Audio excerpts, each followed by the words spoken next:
Welcome to T-Bone Speaks with Dr. Tarun Agarwal, where our goal is to change the way you practice dentistry by helping you achieve clinical, financial, and personal balance. Now, here's your host, T-Bone. Welcome back, everybody.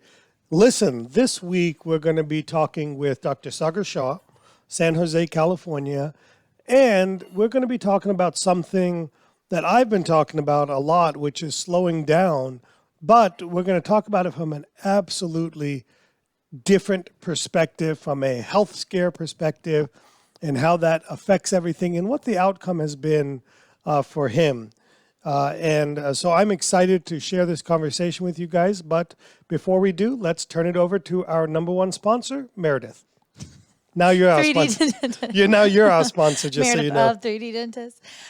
So hi, everyone. I have a review before we get started today. If you have not left us a review on Apple Podcasts, we would really appreciate it. This one says, T-Bone gives great real-world advice for dentists looking for ways to improve themselves and their practices. I appreciate how he isn't afraid to talk about the difficulties he faces. Well, when all you face are difficulties in your life. I was going to say something, but I wasn't going to be that mean. I mean, if all you face are difficulties in your life, it can't be that terrible. Meredith, we got any classes to sell this week? Yeah, so I just wanted to remind everyone that our first digital implant continuum of the year, February 3rd through 5th and February 23rd through the 26th, we'll have live patients. It'll be a great time. Stay at the retreat. Come learn how to place some guided implants. Yeah, I believe implants is the gateway drug to really slowing down your practice. Mm-hmm. But anyway, thank you, Meredith. If everybody has questions about 3D dentists and the boot camp or the retreat, or just leaving us a review if you need help on how to get to Google, there's a website, so Google that shit for you. Let me Google that for you. Yeah, so you can try that out. But listen, let's bring on our guest for this week, and that's Dr. Sagar Shah. Sagar, how are you doing? Good, amazing, great. I have a question. Did you paint the black lines into your goatee? Because you have gray on the sides and then gray right here at the chin part of it. So I'm just trying to I got some white out. I got some white out for the middle. And I got like a Sharpie for the black, for the sides. So, but no, actually, I was already in a trajectory of going white, and then just recently, it just exponentially, I say it's getting quote unquote gentrified. So I think all the white hair is coming in and all the black is going out. Wait a minute. Wait, your face is woke is what you're telling me. Yeah, it's woke. It's really woke. Yeah. Well, Sagar, before we get into the main part of your story today, why don't we give everybody a brief intro about who you are, how you ended up in San Jose, how you ended up as a dentist, without taking too much time, but just kind of give us the 2-minute version of that. Sure. My name is Sagar Shah. I'm 35 years old and live in the South Bay in the Bay Area. I grew up in Nashville, Tennessee, went to college at Vanderbilt, went to dental school at NYU and graduated in 2012. I always told myself I would never marry a dentist, but that's where I actually met my lovely wife, who was a year below me. And so after kind of hopping around and living in a couple different places, Nashville included, we ended up living closer to her family here in the Bay Area. So I've been here since 2019. And as you all can imagine, it's been quite a ride with everything that's gone on, and also personally as well. Well, perfect. Thank you so much. You did so good at that. I mean, holy smokes, you did so good at keeping that short. So listen, I ran into you at DS World just a few months back, and we got to talking, and somehow this Instagram thing came up, and it you showed me where you have your Instagram handle is My Head is a Canvas. So again, that's at My Head is a Canvas, and we got talking about it. And you shared with me your story about how you recently had a health scare and how that really forced you to slow down, and some different things came of that. And I really want to just kind of give you an opportunity to talk about that, because I think it's so important for everybody else to hear. I'll probably have some specific questions for you as we go through that, related to how you handle it and things like that. And then we'll kind of go from there. So why don't you tell everybody kind of what happened and how that came about? Sure. So, I 35 years old, like I said. I always thought I was just kind of a young buck, super energetic. I loved life, loved my profession, loved dentistry. Um, and then 2020, the pandemic came rolling around.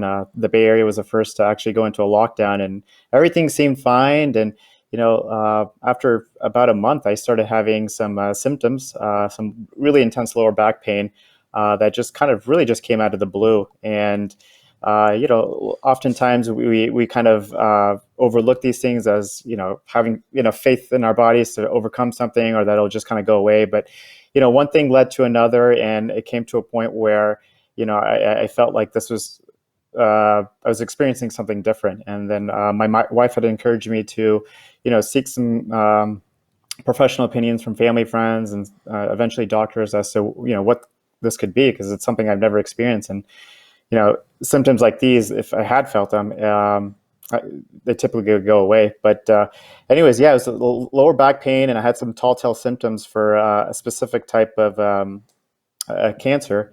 And I had to get checked out for it. And long story short, there was a lot of the symptoms I just kind of, I guess, overlooked, or that just kind of didn't really look into so much. But after a while, I came to realize that I had what's called lymphoma, diffuse large B-cell lymphoma, stage 4.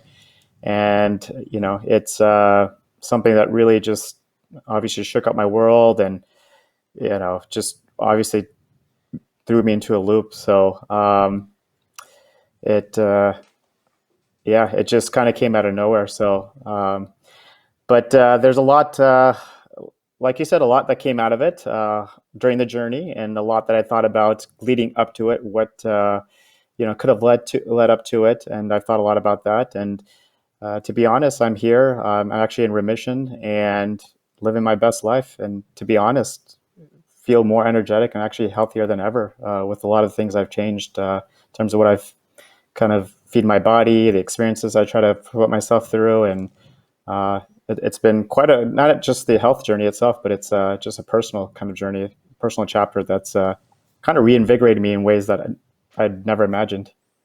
Well, number one, I'm so happy to hear that you're in remission and doing better. But I have some specific questions for you, and this may show my ignorance a little bit. When you say stage 4, is that the same way they kind of grade all cancers? Stage 4 is essentially not very good? So stage 4, it's cancer. It kind of runs a whole gamut. And so when I first heard about, someone had told me stage 4, I pretty much thought that was a death sentence. But a lot of the bloodborne cancers and are very treatable. The lymphomas, the leukemias. Research has come a long ways. Like I said, my symptoms came out of nowhere. Like one day I woke up and it was just as if I had severe back pain. I thought I just threw out my back sleeping or through ergonomics and dentistry, but it spreads really quickly, or has a potential to spread really quickly. There are different types, but the actual treatments for a lot of these bloodborne cancers actually work just as effectively as well. So luckily, it was a very treatable disease that took it was a year-long journey. So. And was this during the lockdown, or were you working during this time? So it was the full-fledged symptoms occurred about a month after the lockdown, and so yeah, it was kind of a double. Yeah. So we went into lockdown. Unfortunately, I didn't have to go back to work, but yeah, it was kind of a double whammy. I was kind of locked up, and then I had the symptoms, and then navigating the healthcare system, within all that was even harder. So. I'm confused. Yeah, so it wasn't you just... said you got locked up. You went to jail during this time too? Yeah. Locked down and locked up. I'm trying to understand what's going on here. Yeah. So I have some additional questions for you, okay? Where were you at in your career when when you found the news out? Were you a practice owner? Were you an associate? You haven't mentioned that your wife is a dentist. Oh, you did mention that. Sorry. Your wife is a dentist. Kind of where is she at? Let's kind of set the stage of kind of where you're at in your career, and then I have some follow-up questions to that. Sure. So I'm approaching 10 years as a dentist. I graduated in 2012. My wife and I are both general GPs, and We're both aspiring practice owners, and hopefully that will actually pan out in the next couple of years. But I think, I've had some great experiences as being an associate. I absolutely love my profession. I've come to a point where I'm pretty comfortable wanting to, own my own business, kind of carry out my own philosophy more than anything. And so I think with that, there was a lot that I carried as well, in terms of, just the burnout, the amount of time I was putting into work, and almost sometimes even the potential and possibilities of who I could be outside of my profession was also actually kind of withering away, and I was actually kind of mentally and physically weighing on me in a lot of ways. And And this was regardless of the health diagnosis, or did the health diagnosis kind of help you realize this? So, it was always in the back of my mind, as a dentist leading up to the actual diagnosis of, always wanting to be kind of more someone outside of my profession, and kind of not giving myself the time, to really dedicate towards that.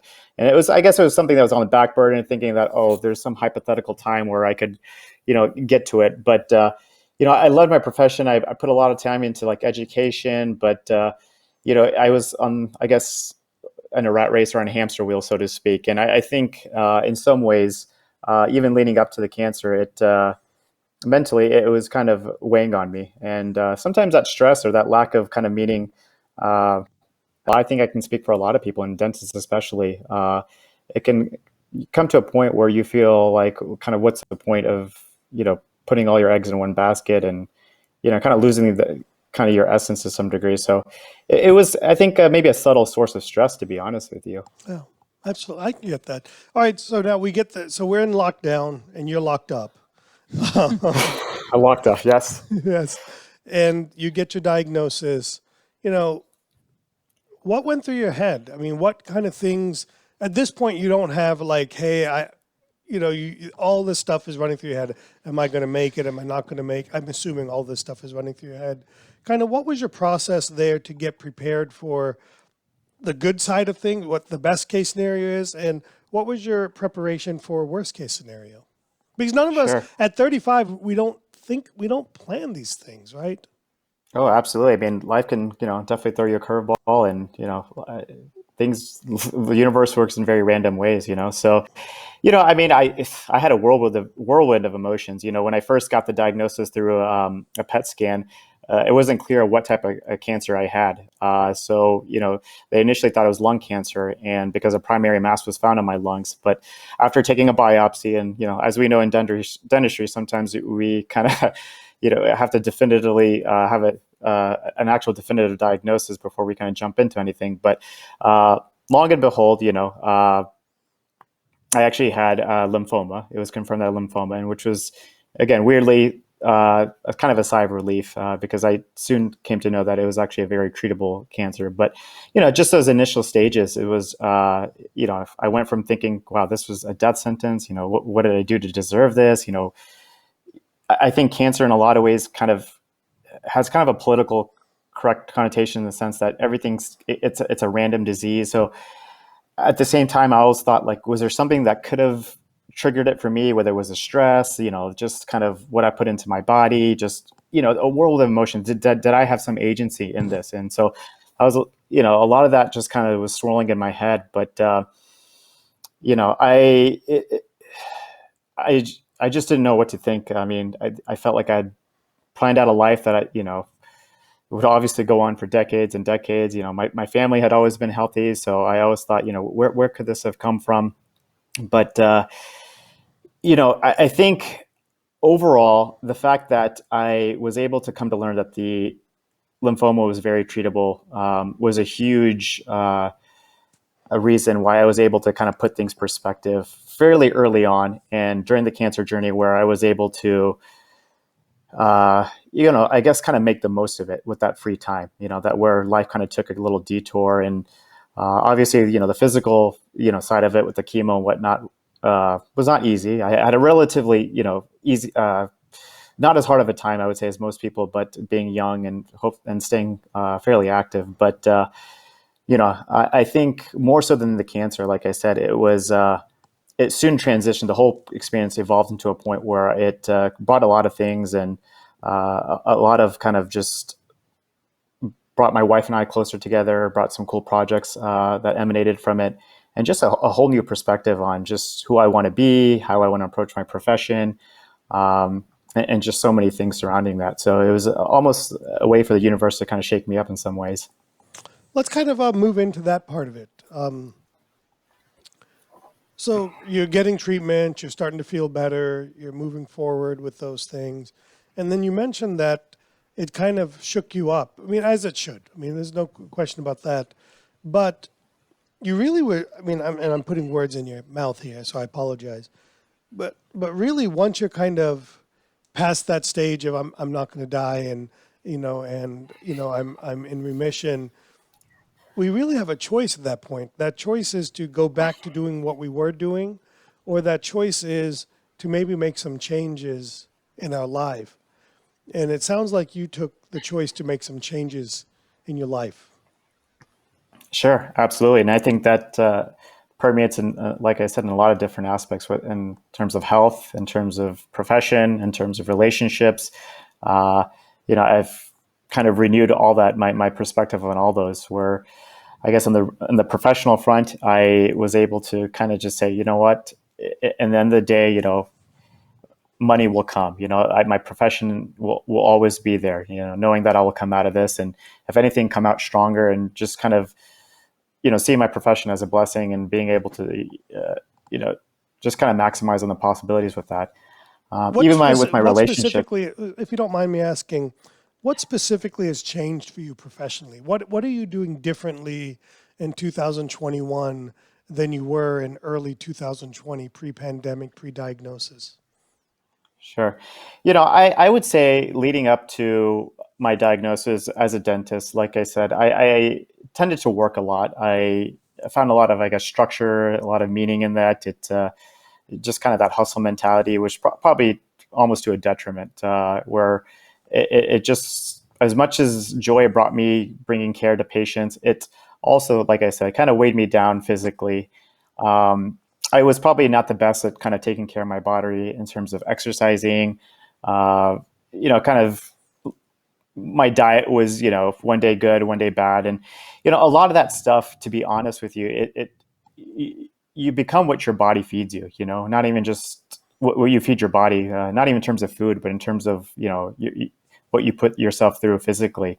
And all that stuff really has, it definitely takes a toll. And I think a lot of times we may feel burnout because of what we're kind of doing to ourselves, and not even just with the work, but in terms of, are we taking care of ourselves, physically, like exercising and eating the right foods? And a lot of that, to be honest, post cancer, I've changed quite drastically. And like what have you changed? What's drastically? Like what food things? Like I wrote down that you mentioned that you changed what you were feeding your body. I like how I like how you, yeah, I like that you said feeding your body. What do you mean by that? What has changed there? Yeah. My diet is actually very routine now. And it's, I get up and I have, I've cut out a lot of processed food. I cut out a lot of sugar. You don't sometimes realize how much those types of foods affect your body until you really dig yourself out of it. And you kind of feel what your body can potentially feel like. Having gone through cancer, you're at a nadir, you're at a bottom. But one thing I learned is that your body has a whole spectrum of what it can feel like physically. And so one thing what made it a point is to, eat healthy. So, I incorporate a lot of fruits and vegetables in the form of a smoothie and juice. And, it takes a while to get used to, but my lunch is very routine with a smoothie and a juice. In the morning, I have eggs and some lentils, and then dinner, I just, I'll have a full, pretty balanced meal. But, I've been fairly routine about, what I've implemented in terms of food, what I've kind of taken out. I've less alcohol, less junk food. And, honestly, I feel less burnout now. Honestly, I work sometimes, even if am working a pretty full schedule, full time, I don't feel the burnout as much. In fact, as odd as it sounds, I feel sometimes better after my cancer than I do before. And, I think a lot of this can be solved in, I guess, multiple angles. I think it's not just a work thing. I think it's also how we kind of treat our bodies outside of that too. Yeah, go ahead. I would say we talk about disruption a lot, and you always say you worry that a lot of the younger dentists will never have the disruption that changes their life or changes their practice. This was not planned. We actually wanted to start a series of people getting over and through that disruption, and then the review that I read today even said he liked how you talked about difficulties.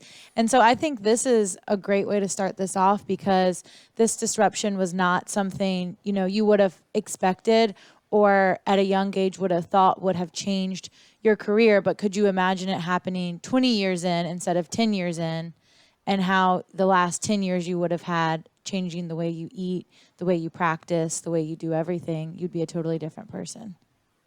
Oh, absolutely. I think, you almost have to feel it to believe it. And I almost feel like you said, to have this, have gone through this early in some weird way, it's kind of set the tone of what I want to do going down the road in terms of, maximizing on what my body's able to like kind of give me in terms of energy, in terms of, even the mental capacity. It's honestly, it's a beautiful thing.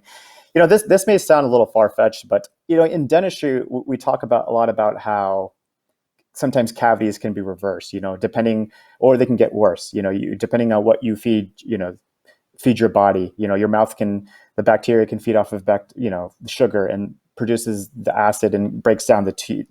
It's all of this kind of has a similar parallel in a lot of ways.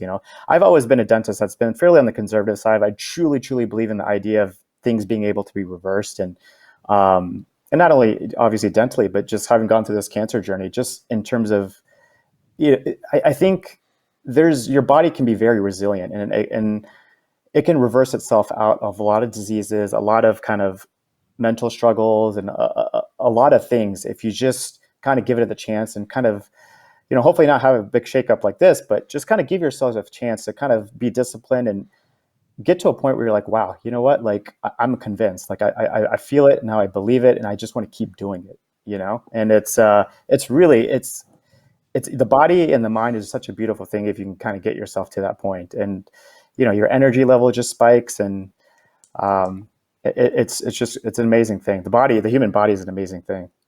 Yeah, the body is amazing. I mean, just look at mine; it's amazing. All that sugar. Maybe he's been taking some notes. So I would like to know, what is your best advice for being healthy and fueling your body, and ways that you could stay motivated? And Snickers. I saw, when I pulled into your driveway today, I saw 3 Twix wrappers on the ground. That's not. I don't eat feel Twix. like I'm a Kit Kat guy. I don't eat Twix. I'm a Snickers guy. I feel like I know who ate those. I don't feel like you discriminate when it comes to the chocolate. I do when I have choices. All right, I have a serious question for you. Okay, Meredith, that wasn't a serious question. That was a dig at me, is what that was. I was just hoping you would take some notes. Yeah. So I think I got a little too serious. So that was a good. No, This is good. No, this is great. Yeah. So can you tell me what specifically? Do you have any specific examples of how your work life or your day-to-day work life, the number of days you're working, the hours you're working, how has that changed pre-cancer, post-cancer, and has that affected your overall income and things like that? Yes, it has. I mean, to be honest, as an associate, I'm not sure what it was. If it was just kind of, compensating for, what I put in terms of financially, time-wise, where I felt like I had to kind of make up with it. Also, there's maybe an inkling of the kind of the son of an immigrant family type of mentality, where I felt like work was like, it brought kind of a meaning, but that meaning, it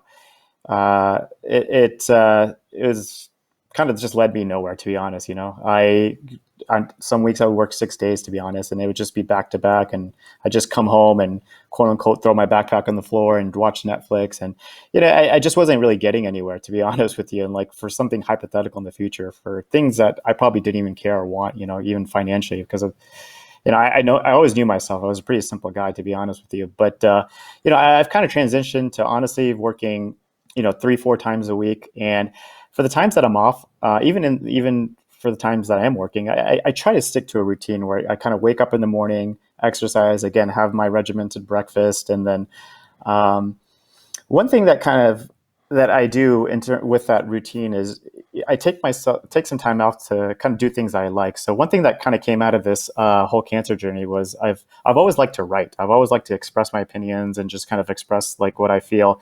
And I kind of got the confidence from that, or kind of created the confidence from that through this whole journey, especially with my blog, My Head is a Canvas, where with a lot of the paintings, I have a little bit of a kind of a blurb. But, not only with that, but even during that time, I was able to get an opinion article published in Dental Economics, which was something I had always put on the back burner. And I finally got it published in November of 2020.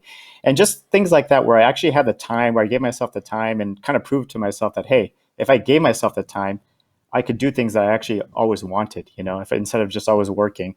And that success kind of almost begets success. And then you kind of create a plan where when you're not working, you kind of figure out how to implement in your life so that, those small steps can, result in actually something. So, I think my life has transitioned to less work, in terms of the actual days, putting more time into CE education when I have the time off, rather than just kind of mindlessly working and honestly, just putting some time into some of my passions. And I truly believe that if I put in the time, that something else may come out of it, rather than me just being a dentist for most of my life. What have you discovered about yourself, other than being a dentist, that surprised you through all of this? Or is there anything that you discovered about yourself?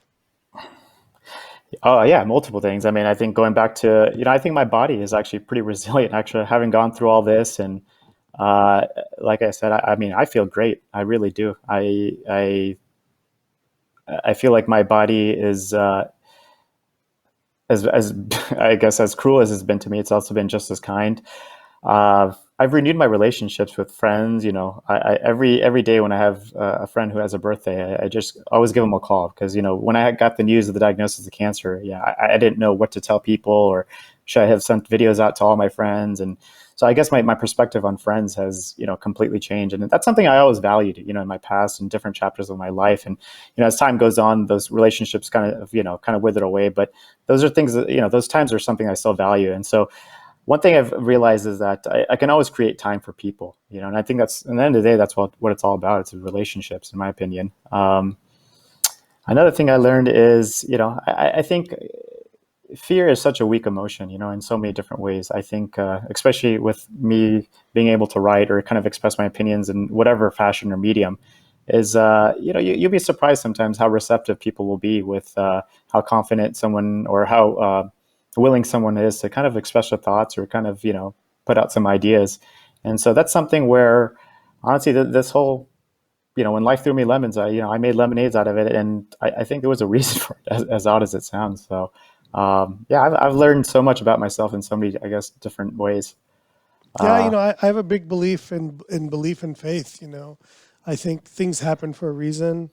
Not to get too odd about it, but I think so many things are preordained in a sense.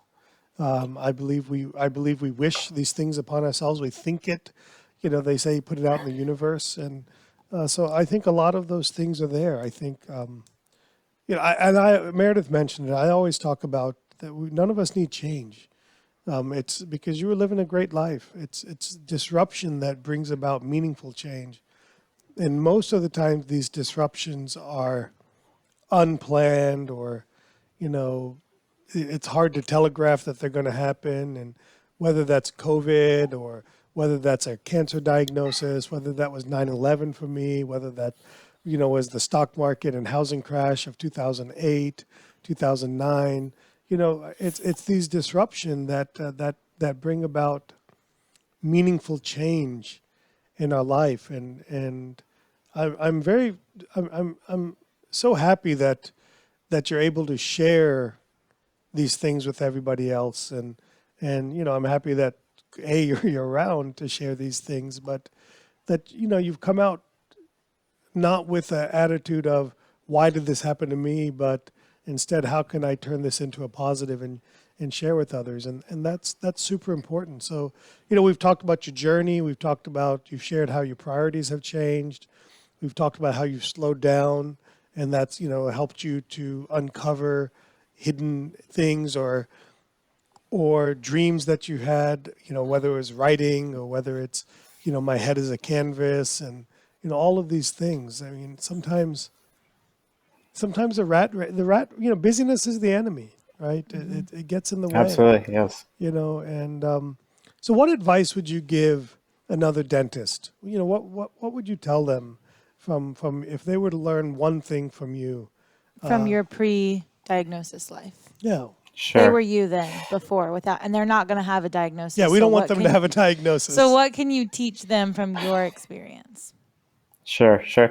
I think as dentists, we all want to kind of make our name for ourselves, primarily through kind of, I guess, the dental field. And I guess what drew me to you, T-Bone, at the convention it's just a fascination of how you took your profession to another level, your ability to kind of speak in front of crowds, how you almost, in your own way, probably tapped into something that you knew you were good at, and I think a lot of us, and I may sound like a broken record, but I think a lot of us, when we're young, take my wife, for example, she always loved painting, and that's how we got into this blog, but she didn't stumble upon it again until during the cancer diagnosis. So I think so many of us have always so many things on the back burner, or something that we want to do, or,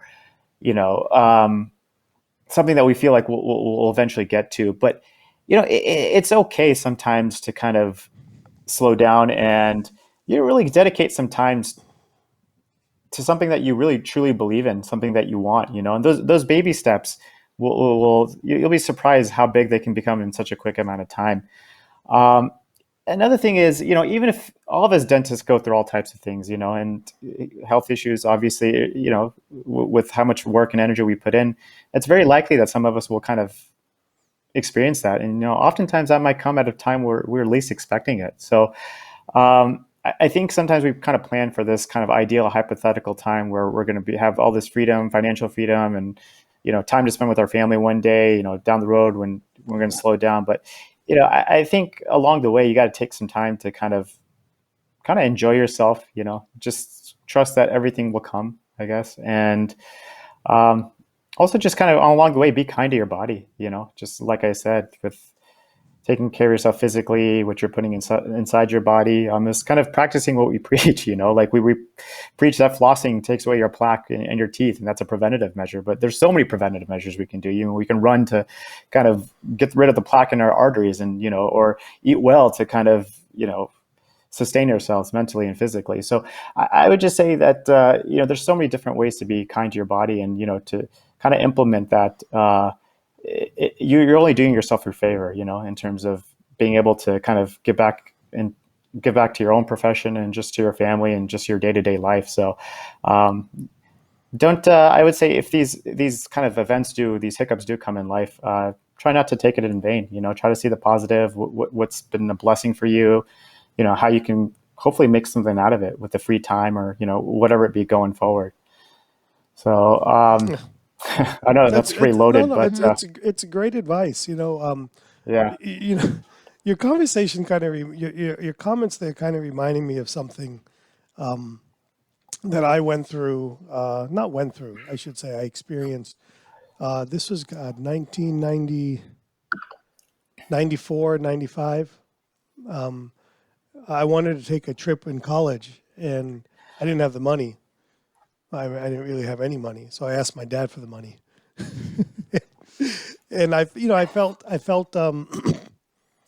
it was a frivolous trip. I mean, it wasn't like any type of meaningful trip, well, I shouldn't say meaningful. It wasn't any type of structured trip where I'm going for education, I'm going for something. I'm just going with friends, friends to go have a good time. And I remember asking my dad if I could borrow the money, and when I didn't really borrow it. I mean, basically, I called it borrowing, but I was just going to never give it back to him. Just going to have it.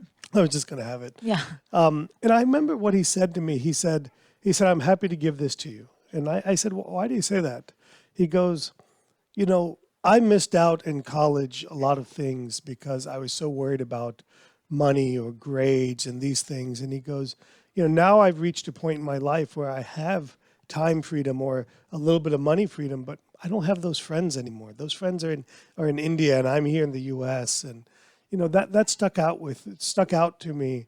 That so many of us, especially as immigrants, as Indians and Asians and whatever, all immigrants essentially, we're taught to continue to move forward in life, but we're never taught to really stop and enjoy life.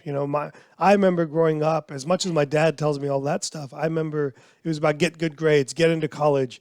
It wasn't just about getting into college, getting to an advanced standing program where you're guaranteed to get into dental school or medical school.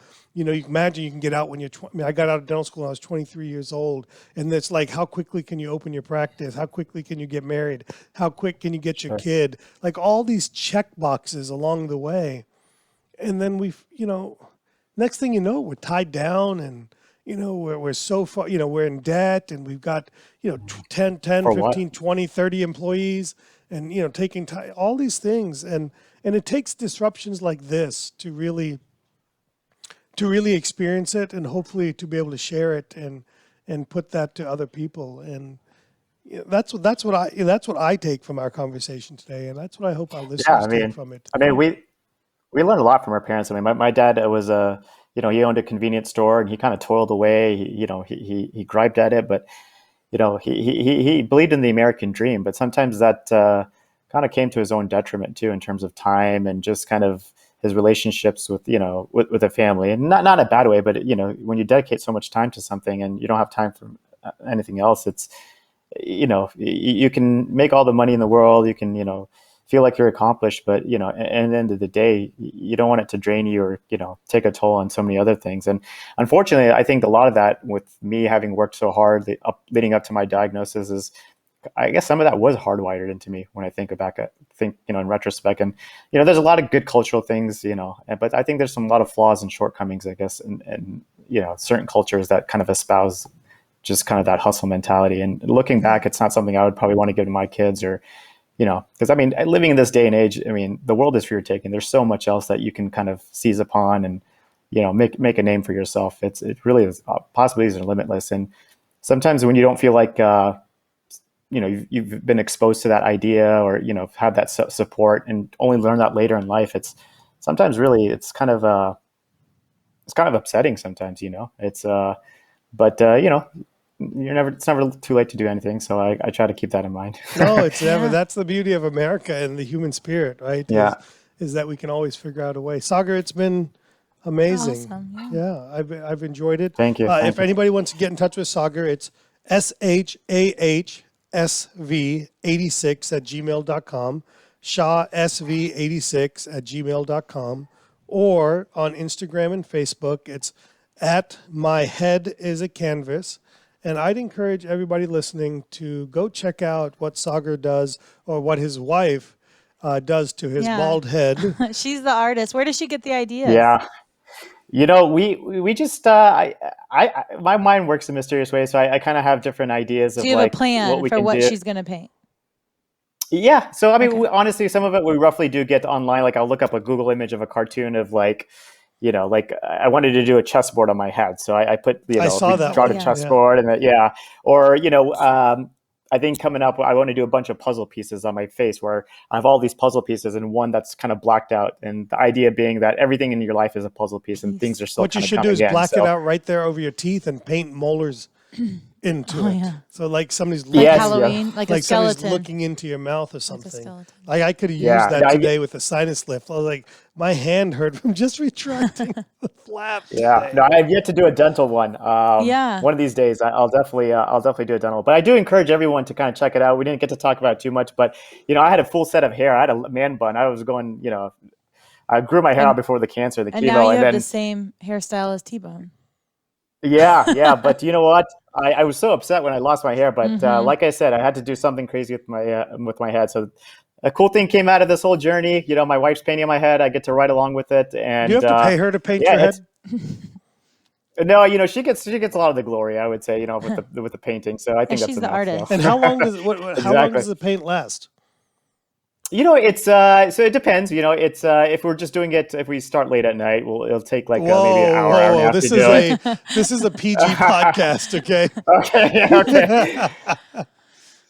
But if if we don't have time to actually kind of display it to the public, then I'll wash it off after doing it for the gram, quote unquote. And then How does it stick? Like, could you go to the office like that?